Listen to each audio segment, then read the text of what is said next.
ఇది జీలకర్ర బెల్లం. ఇవి రెండు వేరు చేయలేనంతగా కలిసిపోతాయి. పెళ్లి తర్వాత భార్యాభర్తలు కూడా జీవితాంతం అలా కలిసి ఉండాలని ఇవి తలపై పెట్టిస్తాయి.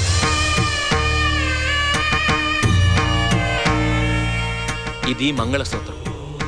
మంగళం అంటే పవిత్రత, సూత్రం అంటే తాడు. ఇది మెడలో పడగానే పెళ్లి అగ్ని కంటే పవిత్రం అవుతుంది. పుట్టింటికెళ్తే అత్తారింటిని, అత్తారింటికెళ్తే పుట్టింటిని మర్చిపోకూడదనే 2 బొట్లున్న తాళ్ళని మెడలో కట్టిస్తారు.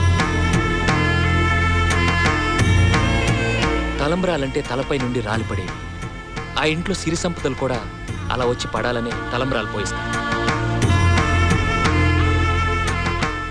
7 అడుగుల్లో ప్రతి అడుగుకి ఒక అర్థం ఉంది. మొదటి అడుగు అన్నపానాల కోసం, 2వ అడుగు సుఖ సంతోషాల కోసం, 3వ అడుగు వ్రతాల కోసం, 4వ అడుగు సంతానం కోసం, 5వ అడుగు సంపద కోసం, 6వ అడుగు పాడి పంటల కోసం, 7వ అడుగు సఖ్యత కోసం. ఒకరి